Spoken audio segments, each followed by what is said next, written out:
días, ¿cómo están? Bienvenidos a una nueva sesión de nuestro diplomado en Operatividad Aduanera y Negocios Internacionales. Qué alegría volverlos a tener hoy, domingo, empezando ya con nuestra sesión en breve, ¿no? Buenos días, Gilmer. Buenos días, Juana. Qué gusto de tenerlos nuevamente, ¿no? Buenos días, Hansen, también.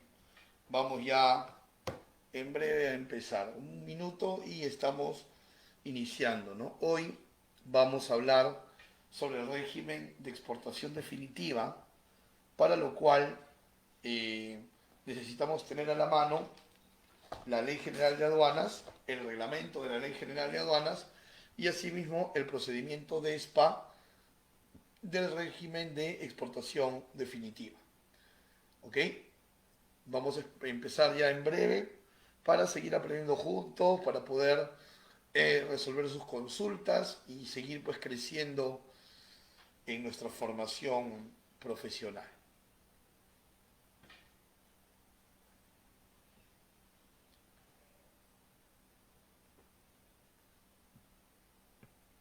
Esperemos que ya a la brevedad nuestros compañeros puedan también ya ingresar al grupo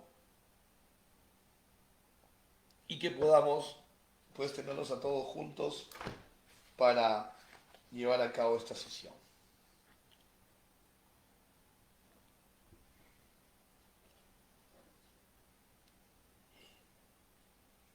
Hoy hablaremos sobre el régimen de exportación definitiva.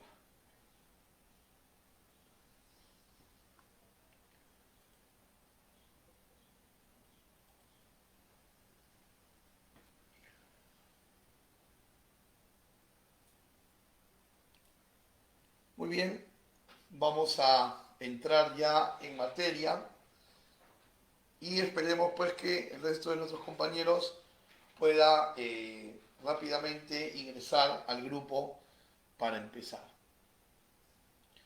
Muy bien, vamos a revisar el tema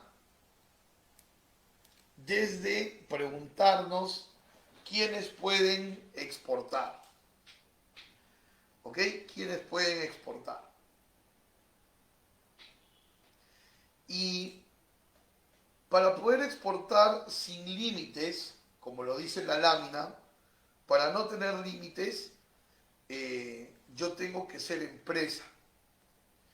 Puede ser bajo la modalidad de RUC 10 de persona natural con negocio, o pudiera ser también bajo la modalidad de persona jurídica RUC 20. ¿Ok? Puede ser, puedo moverme dentro del RUC 10 o del RUC 20. Pero tengo que ser empresa. Esto me va a permitir a mí poderme acoger a este régimen sin límites para volumen, sin límites para precios y sin límites para frecuencias, ¿no? Entonces creo que es una manera de que el empresario exportador esté tranquilo y sepa que las veces que quiera, los volúmenes que el mercado le pida y los valores que el mercado le pida, los va a volver a exportar. Y esto solamente puede ser posible a partir de ser una empresa, RUC 10 o RUC 20. Y como decíamos ayer, vamos a repasar un poquito para luego ya ver todo lo que no hemos podido ver ayer. Como decíamos, eh, esta regla tiene excepciones, ¿no? ¿Y cuál es la excepción? La excepción es que si yo me inscribo en el régimen único simplificado, este que conocemos como RUS, voy a tener dos limitaciones bastante marcadas, ¿no? Motivo por el cual personalmente no recomiendo estar en el RUS. ¿Cuáles son? Las personas que están en el RUS solo pueden exportar hasta $2.000 FOB por envío. Significa entonces que si yo soy un exportador y estoy en el RUS, y en algún momento me llega una oferta para vender, no sé, $7.000, no lo voy a poder hacer. Voy a tener primero que cambiar de régimen tributario. O la otra opción sería partir el envío, pero va a ser difícil que el cliente quiera recibir el envío partido, ¿verdad? Entonces, para no tener este tipo de situación, lo mejor es iniciar la vida empresarial en cualquier régimen tributario menos en el RUS. Y el otro motivo es que quienes están en el RUS solo pueden emitir boletas. Y si bien es cierto, la normativa, el reglamento, la Ley General de Aduanas, en su artículo 60, nos pone como opción documentaria la boleta de venta, si bien es cierto que lo pone, eh, presenta esto ciertas limitaciones prácticas, porque tu cliente en el extranjero va a esperar recibir una factura. Probablemente tu cliente en el exterior ni siquiera sepa qué significa una boleta, ¿no? Porque en otros países se emiten facturas en general. No existen otras variantes, ¿no? Acá en Perú tenemos ticket, comprobante de pago, liquidación de compra, boleta, ¿no? Entonces, imagínate, ¿no? Le exportas con boleta a un cliente alemán y el cliente alemán te dice, ¿dónde está la factura? Y tú le dices, ahí está, la que dice boleta. Y probablemente te diga, ¿y qué es boleta, no? Están acostumbrados a la invoice. Entonces, la recomendación aquí, y esto es para los RUC 10, no se inscriban en el RUS, inscríbanse en el régimen especial de renta, en el general de renta o en el MIPE tributario. Y de esta manera no habrá límites, ¿no? Eh, Bajo mi experiencia, yo he visto muchos RUC 10 hacer mejores números de exportación que RUC 20. Como también he visto a RUC 20 haciendo mejores números de exportación que RUC 10. Entonces, la conclusión a la que yo puedo llegar en mi experiencia es que no va a determinar tu éxito el RUC 10 o el RUC 20, sino el talento para hacer negocios. Eso es lo que lo va a determinar.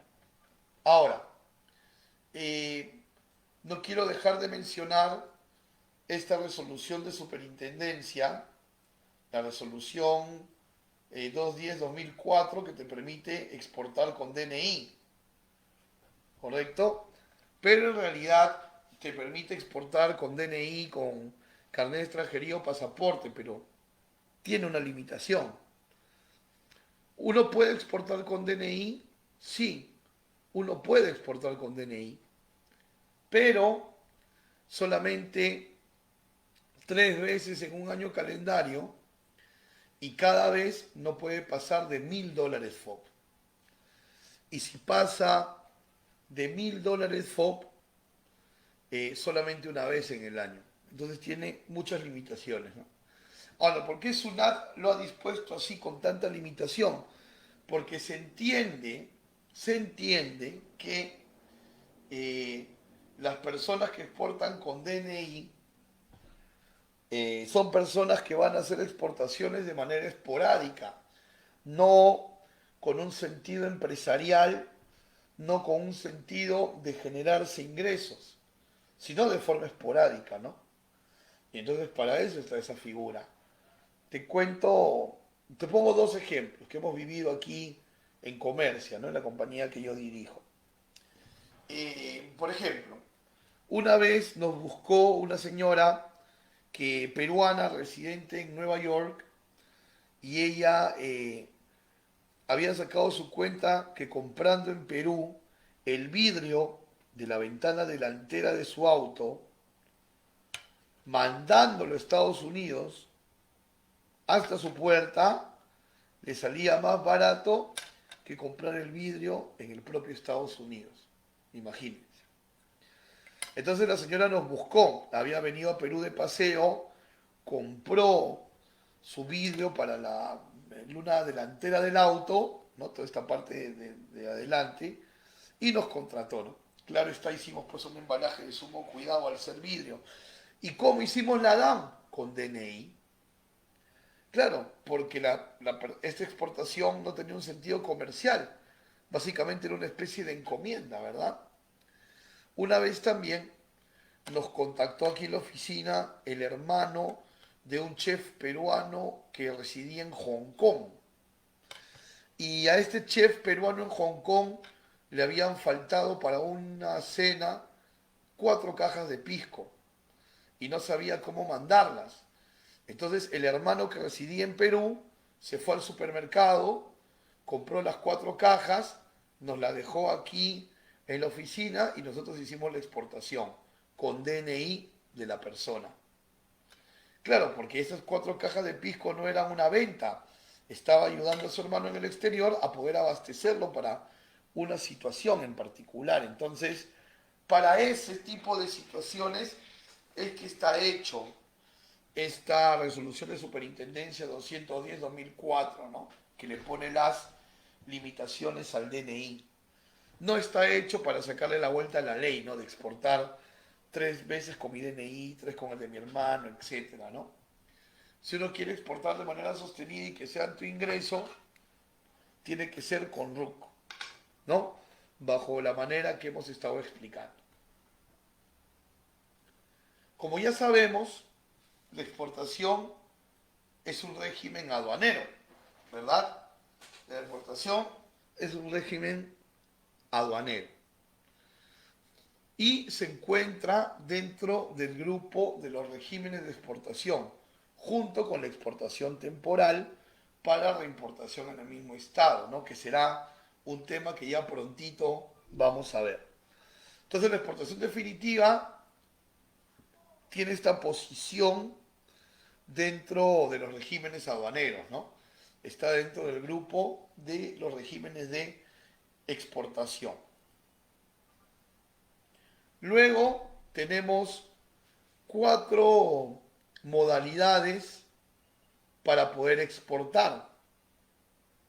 ¿Ok? 4 modalidades para poder exportar.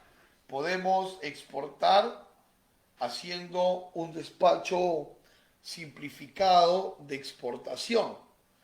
Es decir, podemos tener la opción como exportadores de prescindir, de no contratar un agente de aduanas y hacer el despacho por propia cuenta.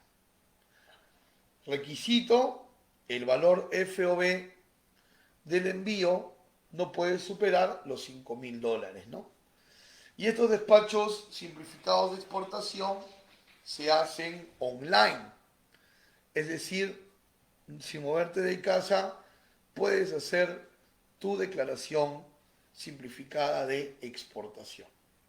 Pero hay que tener en cuenta que, y esto lo habíamos visto en operadores de comercio exterior, que según el artículo 19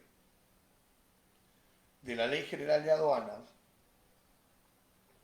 inciso A, el dueño toma la forma de despachador de aduana.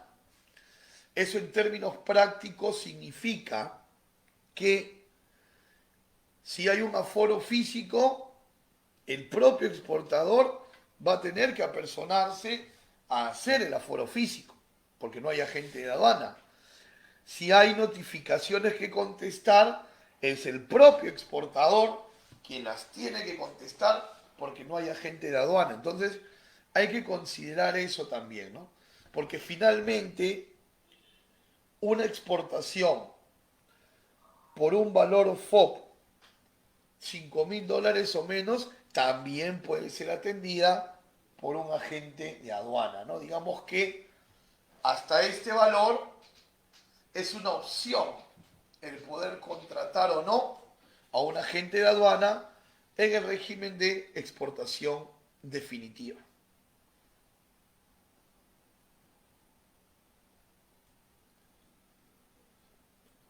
Otra modalidad de exportación definitiva que tenemos es la exportación a través de Serpos, ¿correcto? A través de Serpos. Aquí es donde entra a tallar el programa Exporta Fácil. Seguramente ustedes lo han oído hablar. Entonces, si tú quieres acogerte al programa Exporta Fácil, debes de tener o guardar dos requisitos. Vamos a decir que el programa Exporta Fácil es la exportación definitiva, pero con dos requisitos. Uno, el envío hacia destino, ¿verdad? Hacia tu mercado de destino. El envío debe ser a través de Serpos, única y exclusivamente a través de Serpos. No existe exporta fácil con DHL, con una naviera, con una aerolínea, no. El exporta fácil es siempre y cuando, sí, solo sí, haces la logística con Serpos. Requisito número uno. Y requisito número dos, el valor FOB del envío no debe superar $7.500. ¿Ok? Sin embargo, permíteme decirte también que debes de considerar que Serpos no tiene sucursales en el exterior. Serpos hace sinergia en la logística con los correos estatales del mundo. Entonces, si el correo estatal del país de destino, hacia donde va tu mercancía, es un correo no muy dinámico, probablemente tengas algún retraso en la entrega. También tienes que evaluarlo.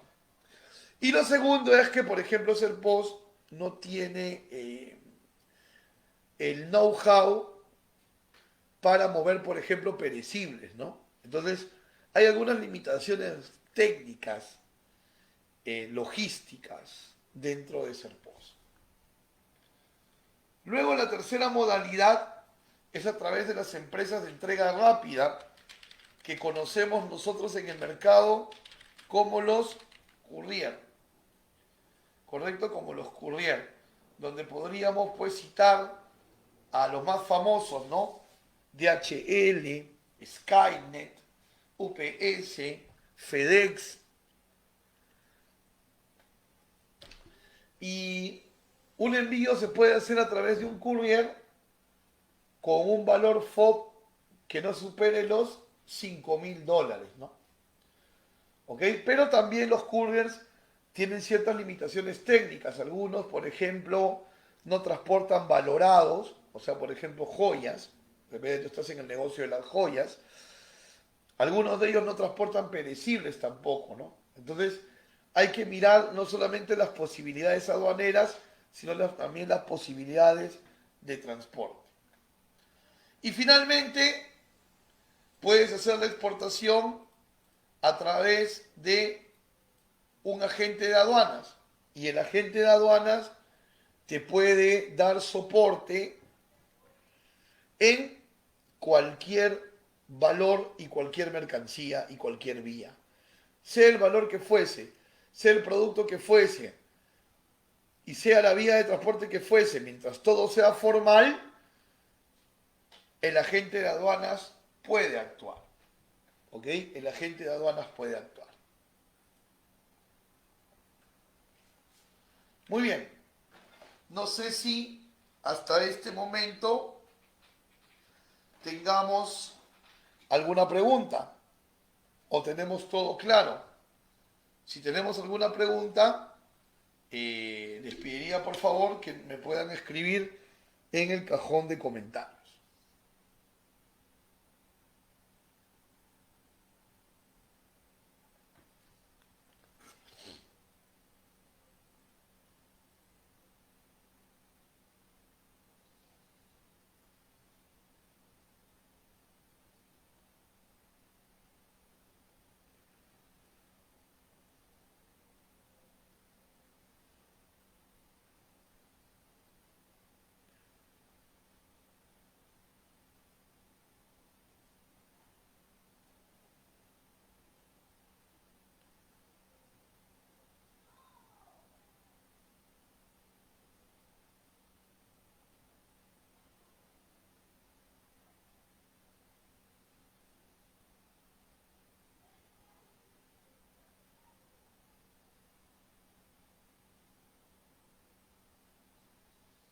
Bien, vamos a continuar si es que no tenemos consultas. Igual saben, por favor, que cualquier consulta tienen ahí el cajón de comentarios, ¿no? Recuerden que este diplomado es de ustedes y para ustedes.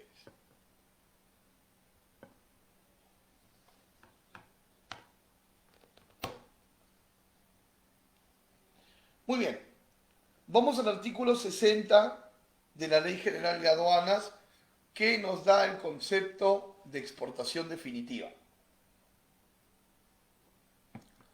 Y dice el concepto que la exportación definitiva es el régimen aduanero que permite la salida del territorio aduanero de mercancía nacional o nacionalizada para su uso o consumo definitivo en el exterior.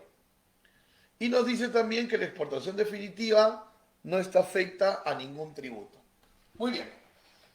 Entonces, régimen aduanero que permite la salida del territorio aduanero, ¿correcto? La salida del territorio aduanero. Entonces, gracias a este régimen, vamos a poder sacar las mercancías fuera de Perú. Ahora, ¿qué tipo de mercancía podemos sacar fuera de Perú? Podemos sacar mercancía nacional o nacionalizada. Lo dice clarísimo el artículo 60 de la Ley General de Aduanas. Podemos sacar fuera del territorio aduanero mercancía nacional o mercancía nacionalizada. Vamos a ampliar un poco más esta idea. A ver, ¿qué implicancias operativo-aduaneras va a tener el que la ley me diga a mí que se puede exportar mercancía nacional o nacionalizada? Vamos a hablar primero de la mercancía nacionalizada. Se entiende por mercancía nacionalizada aquella que cumplió, ¿verdad?, con todas las formalidades de importación y que se le concedió el levante. Esa es mercancía nacionalizada.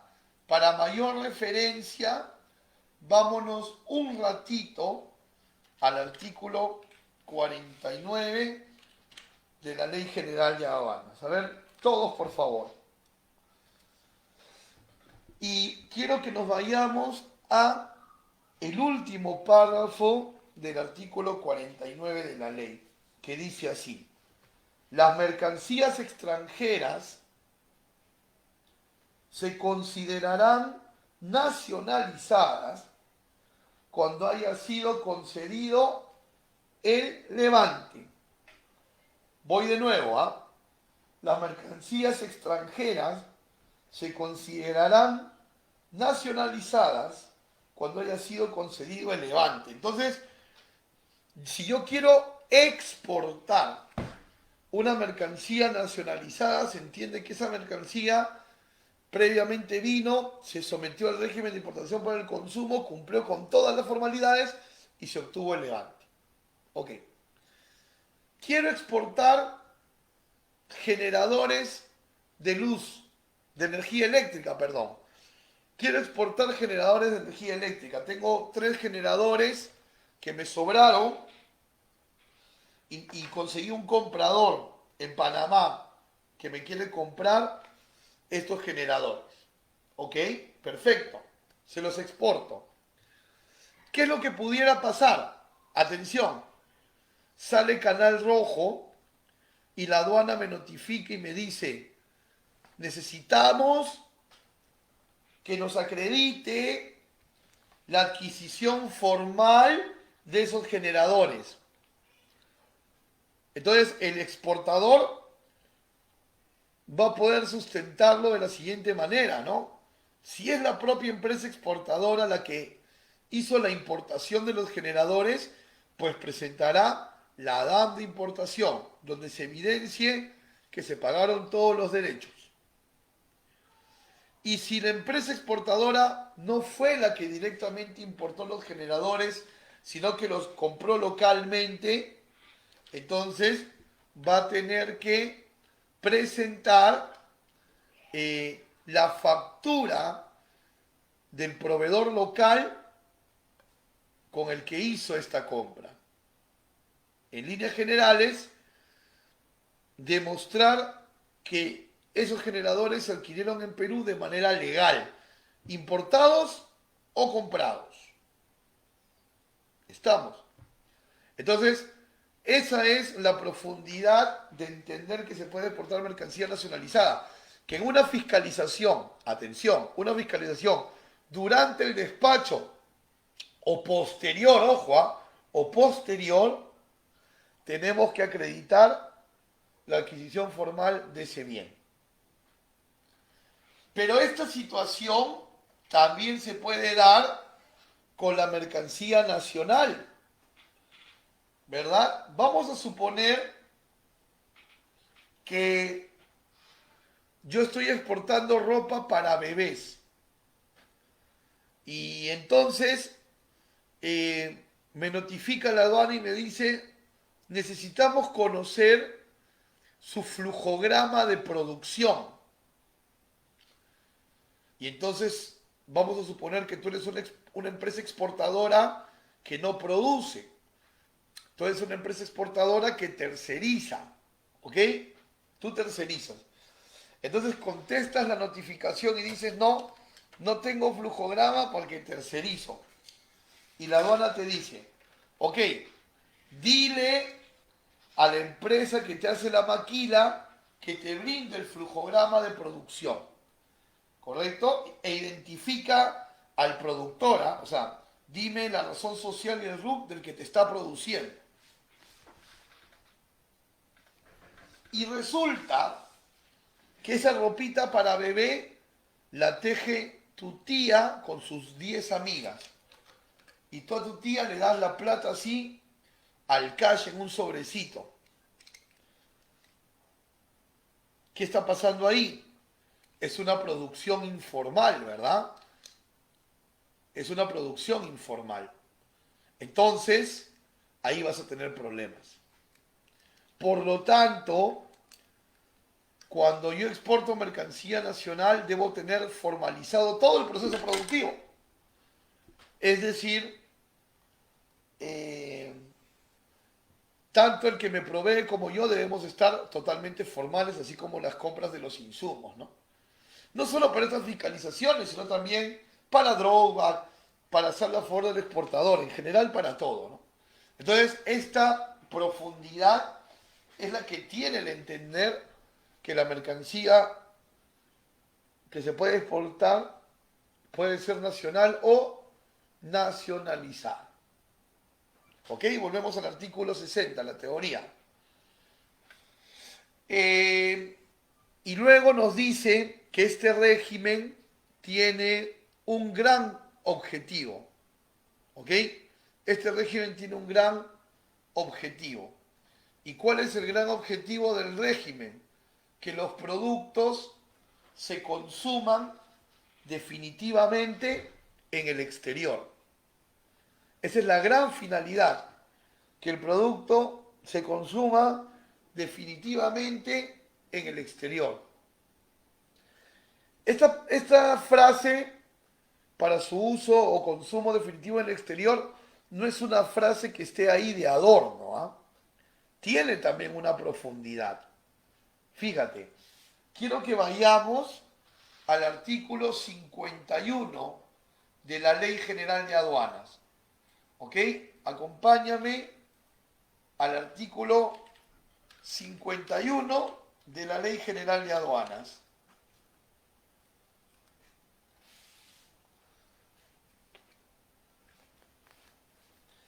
¿Ok? Dice reimportación en el mismo estado. Perfecto. A ver, pongámonos en contexto. El gran objetivo de este régimen es que los productos que salen de Perú se consuman afuera y que no regresen. Por eso se llama definitivo. Bien. Te piden 5.000 unidades de mermelada de cañigua. y tú por error mandas 4.000 de cañigua y 1.000 de quinoa. Haces tu proceso de exportación, todo bien.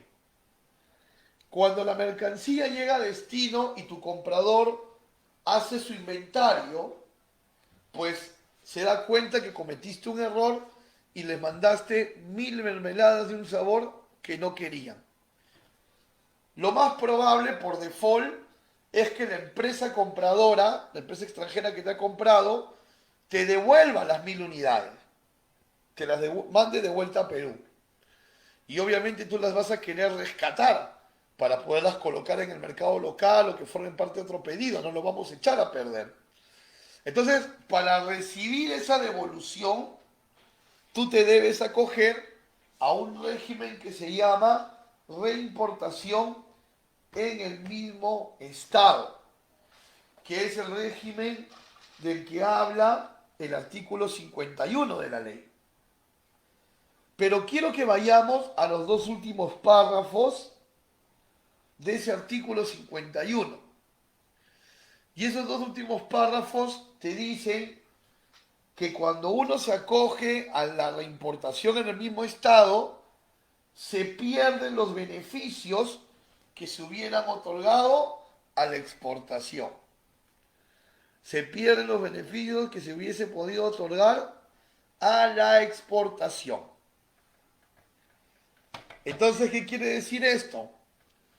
Que cuando tú mandas un producto al exterior con carácter definitivo, pero te lo terminan devolviendo, tu exportador también tienes que devolver los beneficios de la exportación. ¿Por qué? Porque se rompió la idea de consumo definitivo en el exterior. Se rompió la idea.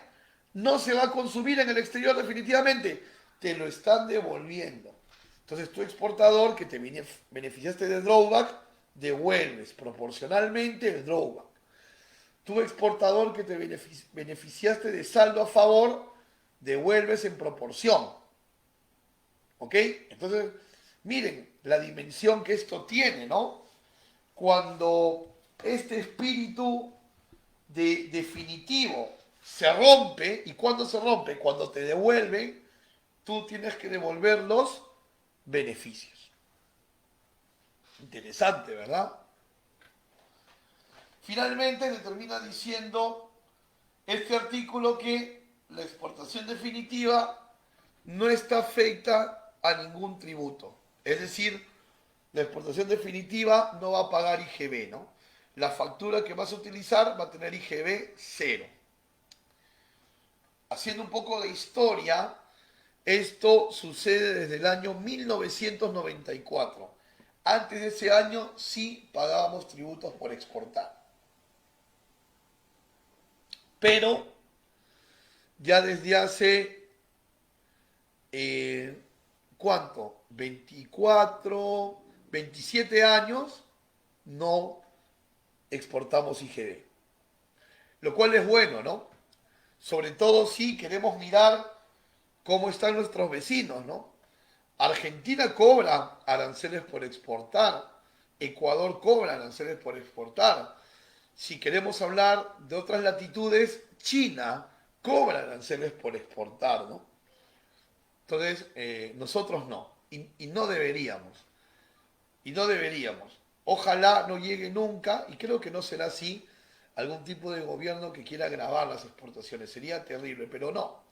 Creo que no. Creo que no. Somos, me parece, mayoritariamente conscientes de ser un país de libre mercado que no quiere controlar, ¿no? Que solamente quiere regular de manera moderada. Muy bien. ¿Preguntas hasta aquí? Pueden revisar sus apuntes y, si gustan, abrimos una ronda de preguntas.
Vamos a contestar la pregunta de Hilmer. Pueden ir ustedes digitando sus consultas y vamos a contestarla sobre imágenes, ¿no?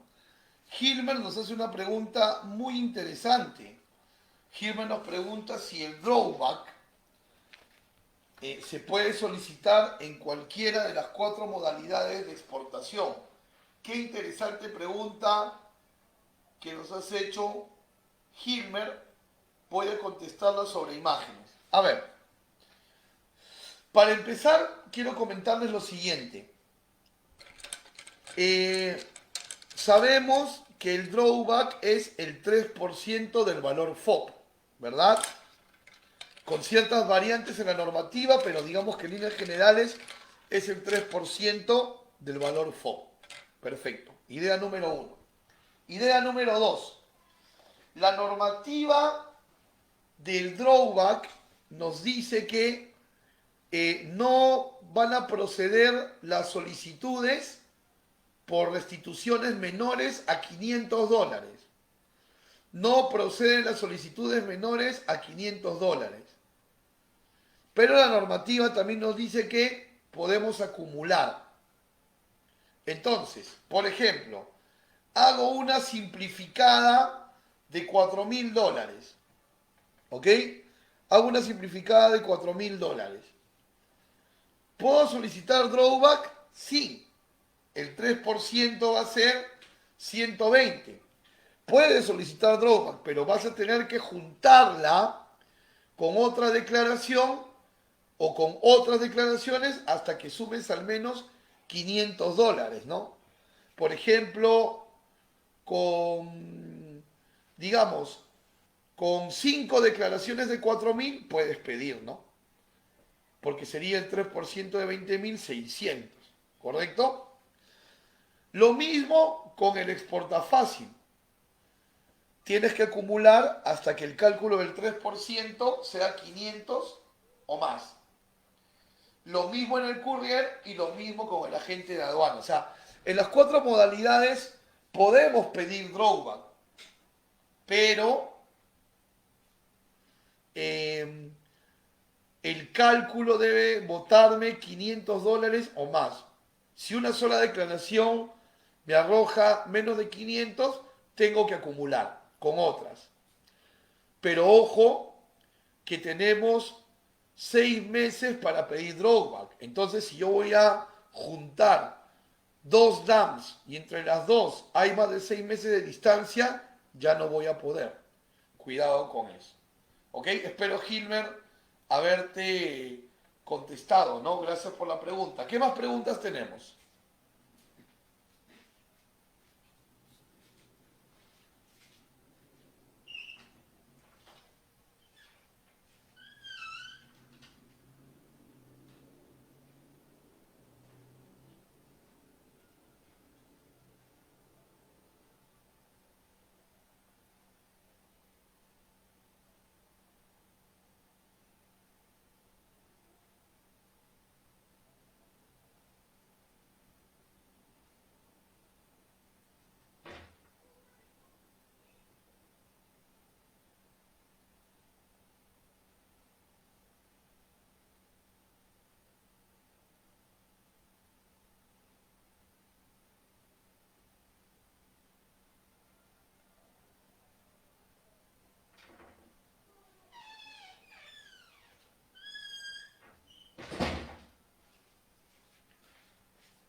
Muy bien, no olviden dejar sus preguntas. Vamos a continuar. Como todo régimen, el régimen de exportación definitiva tiene plazos, como cualquier régimen, ¿no? El régimen de exportación definitiva tiene plazos.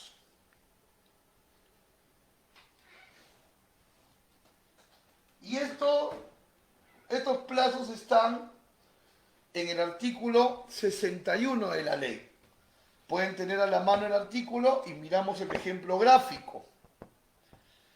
A ver, en ese artículo 61 nosotros vamos a distinguir dos plazos del régimen. Un plazo preembarque y un plazo posembarque. ¿Ok? Un plazo preembarque y un plazo posembarque.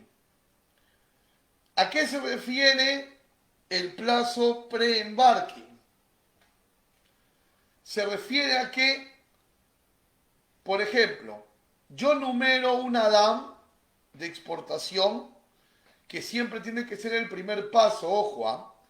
Una mercancía no puede ingresar a zona primaria si es que no tiene previamente numerada una DAM. Entonces, numero la DAM. Y luego de numerarla tengo 30 días para que esa mercancía numerada pueda salir del territorio aduanero. Si yo numero una DAM y pasan más de 30 días y la mercancía aún no ha salido del territorio aduanero, esa DAM queda automáticamente sin efecto y voy a tener que hacer una nueva. Eso es el plazo para embarque. 30 días para embarcar desde que numeré.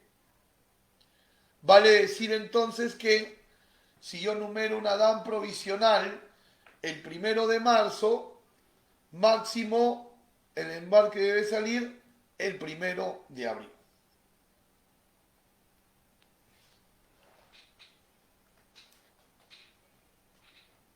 ¿Y a qué se refiere el plazo post-embarque?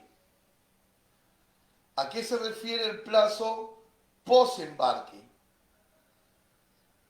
El plazo post-embarque también son de 30 días, pero después que ya se fue la mercancía.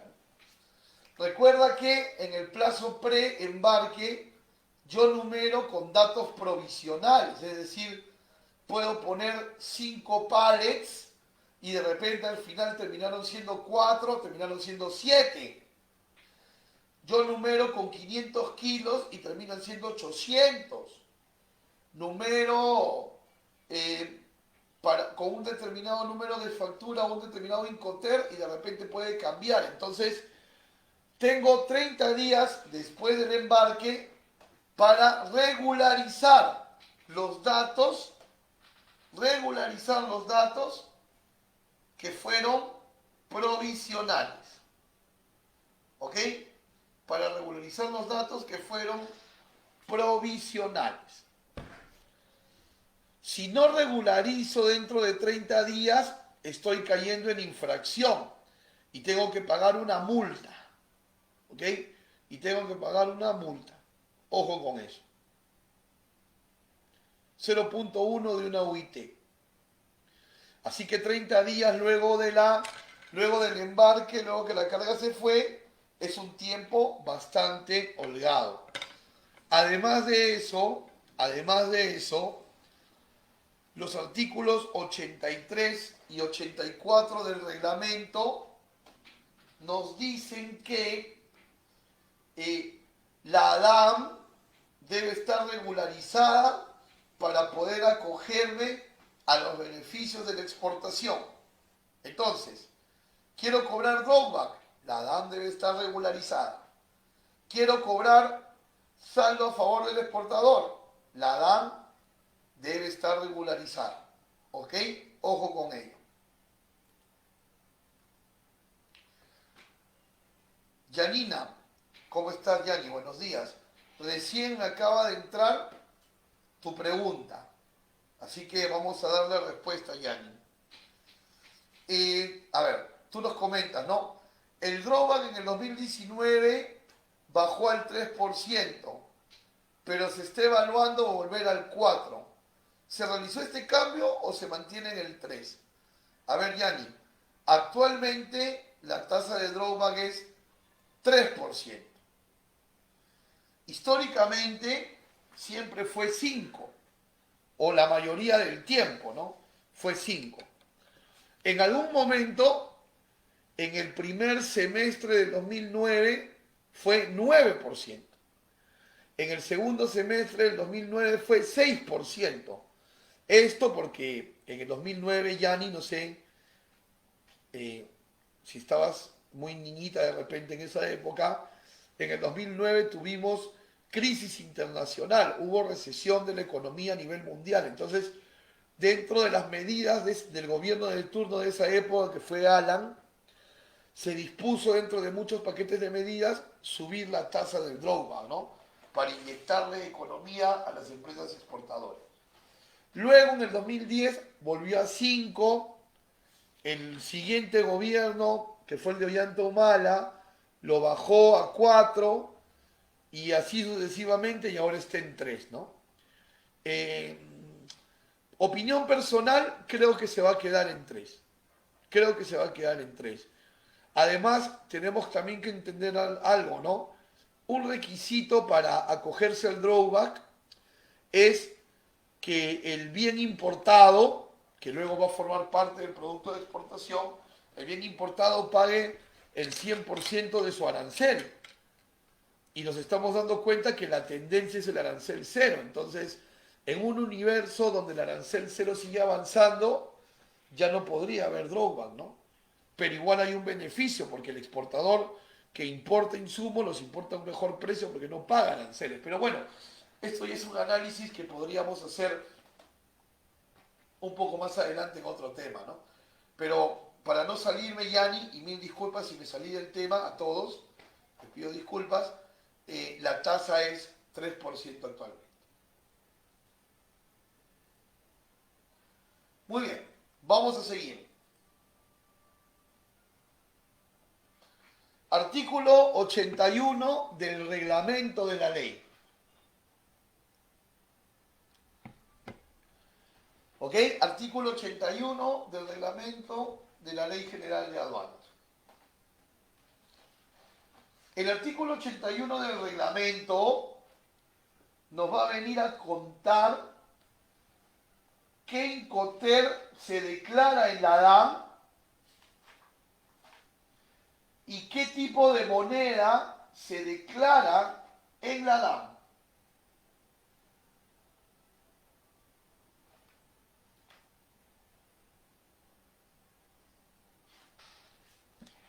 ¿Ok? Artículo 81.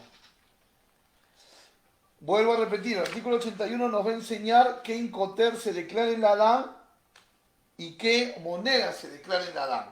Antes de entrar a ello, quiero ayudar a Gilmer con su consulta. Vamos a leer. Dice, a ver, por favor ayúdeme confirmando el proceso. Dice, exportación definitiva, lugar de llenado, un depósito temporal. La carga viene de provincia, o sea, tendría que enumerar de manera provisional la DAM esto antes de que ingrese la carga. Luego se llena el contenedor y luego se refrenda la DAM. Y luego del SARPE se regulariza. Por favor, confírmeme la secuencia correcta. A ver, Gilmer, necesito saber algo, respóndemelo a la brevedad para ayudarte. ¿La carga que se va a exportar es carga consolidada o es contenedor exclusivo solo para esa carga? Si me puedes confirmar eso, por favor, Gilmer.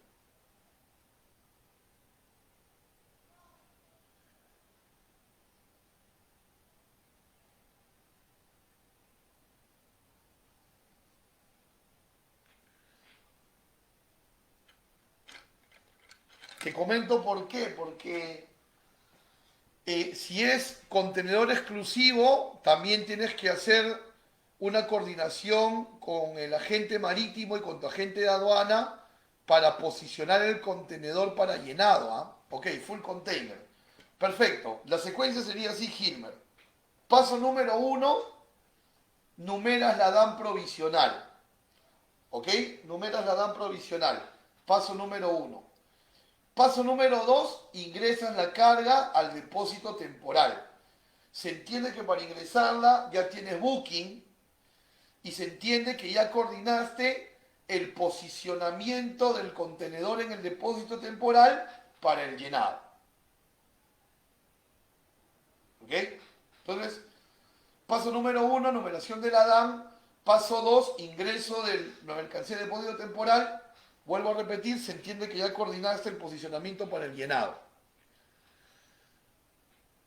Una vez se llena el contenedor, el almacén te va a emitir el ticket de peso.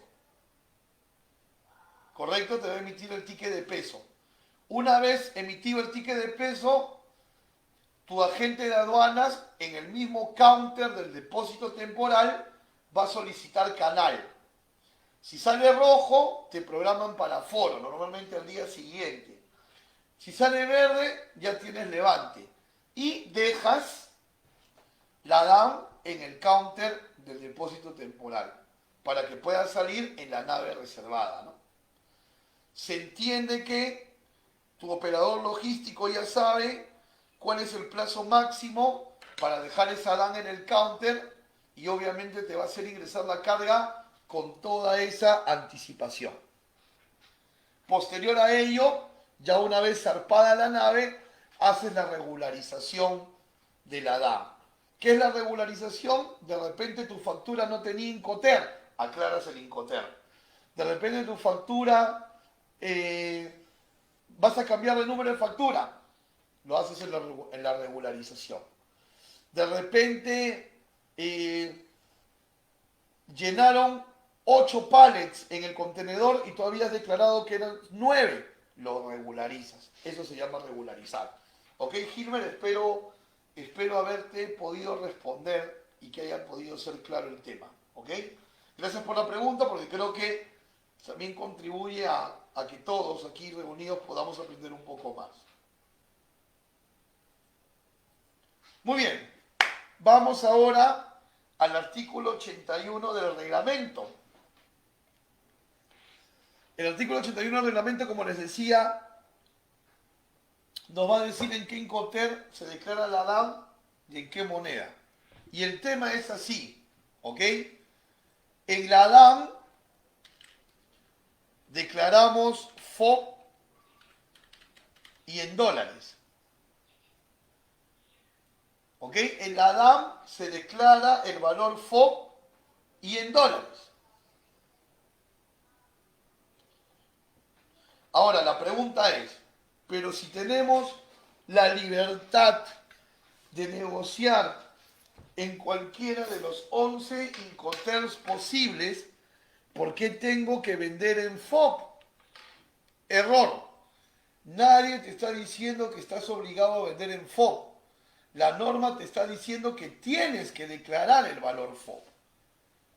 ¿Ok? ¿Cómo? Deduciendo o aumentando gastos, ¿no? Por ejemplo, si tú has vendido en CIF,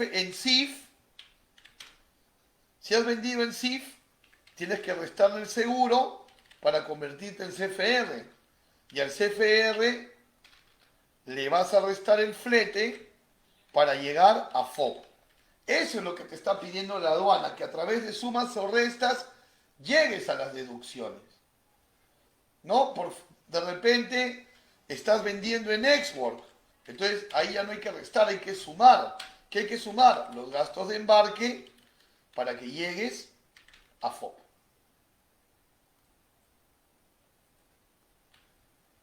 Eso es lo que te está diciendo la normativa. No te está obligando a vender en FOB. Te obliga, sí, a declarar en FOB a través de sumas o restas. ¿Ok? Ahora, ¿estoy obligado a facturar en dólares? No. Tú puedes facturar en cualquier moneda menos soles. Pero lo que sí te está diciendo la normativa es, tú puedes facturar en euros, puedes facturar en yenes, etc. Pero al momento de declarar en la DAM, declaras en dólares. Y utilizas el tipo de cambio vigente a la fecha de la numeración de la declaración. Ese es el tipo de cambio que vas a tomar. ¿Ok? Entonces, hay libertad de moneda. ¿Correcto? Ahora, lo que sí no puedes hacer, atención, es mezclar. A ver, me explico.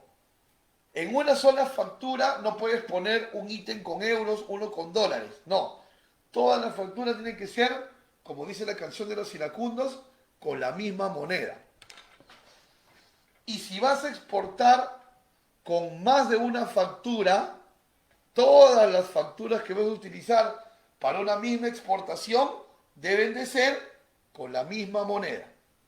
¿Han escuchado esa canción seguro, no? Muy bien. Entonces no mezclamos monedas. Una factura, una sola moneda. Más de una factura, todas las facturas, una sola moneda también.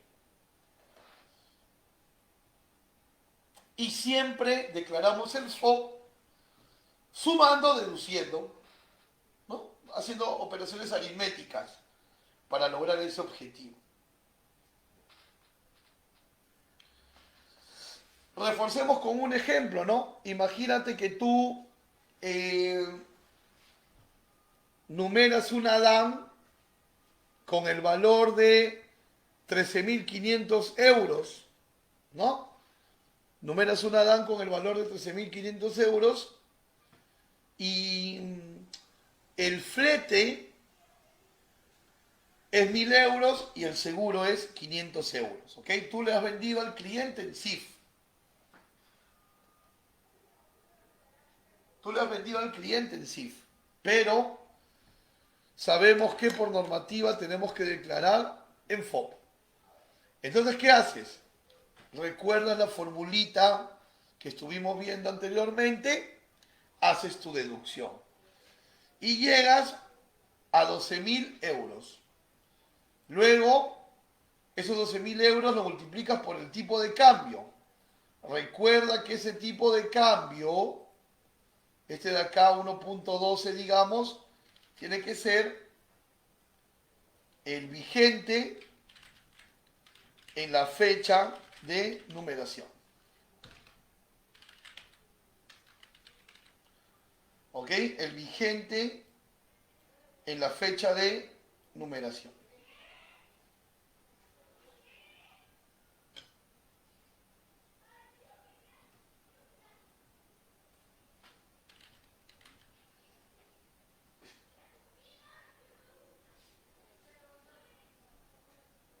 ¿Preguntas?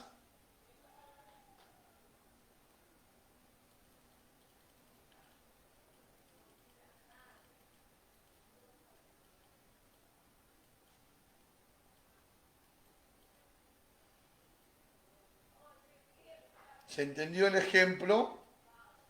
Tal vez algo que tengamos que volver a repetir. Tomémonos un minuto para ver si tenemos alguna pregunta.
Muy bien, no veo que caigan preguntas, entonces vamos a continuar.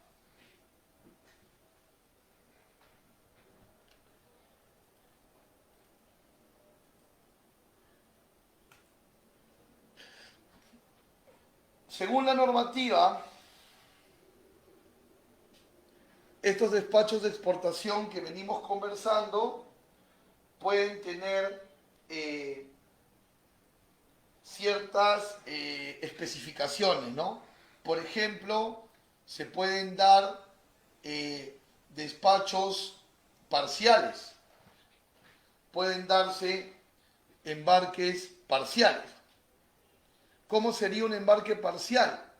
Vamos al artículo 82 del reglamento de la Ley General de Aduanas para poder mirar qué significa una exportación con embarques parciales. Dice, una declaración, estamos leyendo el artículo 82, Reglamento de Ley General de Aduanas, una declaración podrá amparar embarques parciales, siempre que estos se efectúen de un exportador a un único consignatario. Los embarques parciales se efectuarán dentro del plazo máximo de 30 días calendarios contados a partir del día siguiente de la numeración de la declaración. A ver, ¿por qué tendríamos la necesidad de hacer embarques parciales? Por ejemplo, vamos a suponer que nosotros tenemos un pedido de textiles para un cliente japonés. Voy a hacer un ejemplo con contenedores, pero esto se puede aplicar a cualquier nivel. Entonces, tenemos un pedido de 2 contenedores de textiles para un cliente japonés. Y el cliente japonés nos llama y nos dice, a ver, necesito que me adelantes producción, te dice el cliente japonés. Y tú le dices, ok, de los 2 contenedores ya te tengo listo uno. El otro estará la próxima semana. Y el japonés te dice, mándame por delante el primero. Estamos urgidos. Entonces, ¿qué haces tú como exportador? Atención, acogiéndote al artículo 82 del reglamento, numeras tu DAN y declaras 2 contenedores y el valor de los 2 contenedores. Pero físicamente solamente sacas uno. A la siguiente semana que está listo el segundo contenedor, sacas el segundo contenedor. Ese segundo contenedor ya no va a necesitar una numeración de DAN, porque ya se declaró previamente, ¿correcto? Ya se declaró previamente. Y esto tú lo puedes hacer con 2 contenedores, con 3, con 4, con pallets, etc. Requisitos. Siempre y cuando todos los envíos parciales sean del mismo exportador al mismo cliente. Y la salida de los parciales debe darse en el plazo máximo de 30 días. Porque recuerda que en 30 días, si no embarcas, caduca la DAN. ¿Verdad? Lo hemos aprendido más temprano. Lo hemos aprendido más temprano. Entonces, por ejemplo, aquí dice, ¿no? Tenemos una exportación de 3 contenedores para un mismo comprador con una misma DAN. Y la numeramos el 9 de marzo. Pero el cliente nos pide adelantar un primer contenedor que sale el 14 de marzo. El segundo sale el 21 de marzo. ¿En qué fecha máxima deberá salir el tercer y último contenedor? Máximo el 9 de abril, ¿verdad? Porque si numeramos el 9 de marzo, ¿verdad? Si numeramos el 9 de marzo, entonces lo máximo que puede salir es en 30 días. Lo máximo que puede salir es en 30 días. ¿Ok? Ahí está. ¿Qué pasa si ese último contenedor sale luego del 9 de abril? Ya tiene que salir con una nueva DAN. Y a la hora de regularizar la DAN anterior, corriges de 3 a solo 2 contenedores. ¿Se entendió lo de los embarques parciales? Por favor, si hay preguntas sobre embarques parciales, por favor hacerlas, ¿no? Mientras voy resolviendo aquí unas consultas que ya están entrando. A ver, Gilmer nos dice, ¿no? El exportador emite una factura a su cliente por 13.500 euros. Y a ello le tengo que descontar flete y seguro y obtengo el valor FOB. Correcto. Así es. Así es. Así es. Ese es el cálculo. Eso lo hace tu agente de aduana. ¿No? Eso lo hace tu agente de aduana. A ver, Hilmer también nos dice, cuando se regulariza, igual presento la factura original en moneda euros o presento otra en moneda dólares y valor FOB. No, presentas la misma factura. Como te vuelvo a repetir, tienes libertad de vender en el Incoterm que fuese y en la moneda que fuese. Así que no hay que cambiar nada. La factura queda tal cual. ¿Ok? Dice, por otro lado, tengo que demostrar a la aduana cómo deduje el flete y el seguro.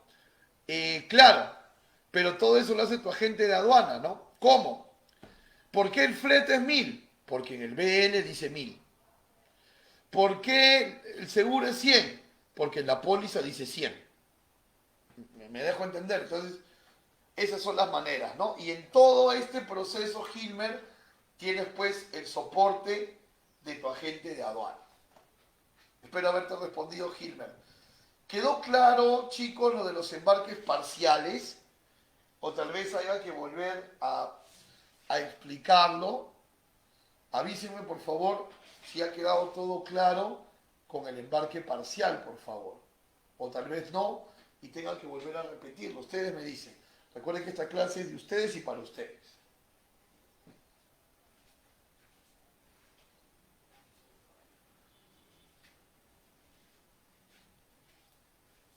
Vuelvan a revisar el artículo 82, revisen las notas que han tomado de embarque parcial y si hubiesen preguntas, encantadísimo.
A ver, tenemos otra consulta más.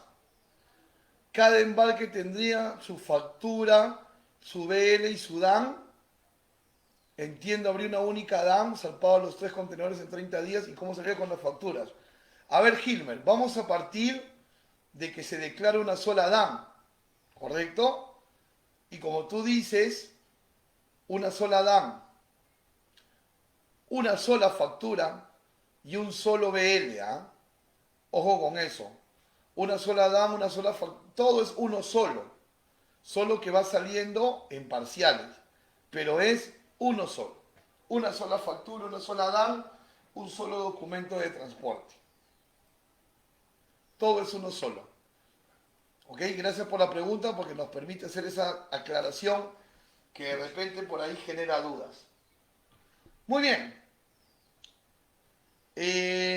Ahora vamos a hablar de la exportación por terceros, que es otra modalidad de exportación, ¿no? Digamos, ¿cuándo se utiliza dentro del régimen de exportación definitiva? ¿Cuándo utilizamos la exportación por terceros? Fíjate, vamos a suponer que un comprador norteamericano te llama por teléfono y te dice, te voy a comprar un pallet de quinoa.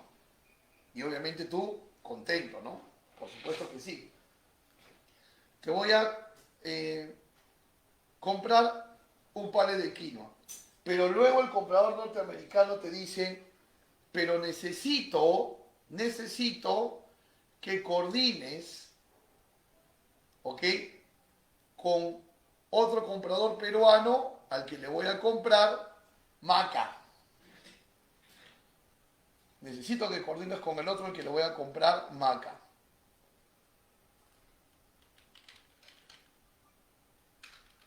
¿Qué necesito que coordines? Que todos me manden el producto en un mismo contenedor. Y también coordinen, por favor, con el que me está vendiendo cacao. Y coordinen también, por favor, con el que me está vendiendo castaña.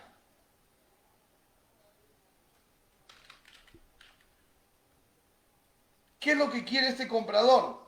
Este comprador lo que quiere es hacer 4 compras en Perú, pero que todo llegue en un solo container a su país. Porque él quiere hacer 4 compras en Perú, sí, pero en su país quiere hacer un solo proceso de nacionalización, porque le va a salir más barato.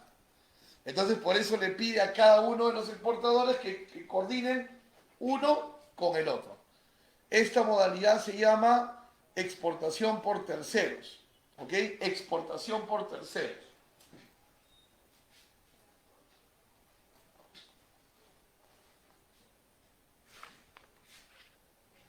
La buena noticia es que en esta modalidad cada exportador mantiene su independencia de facturación, es decir, cada uno va a emitir su propia factura y cada uno puede cobrar sus beneficios como el drawback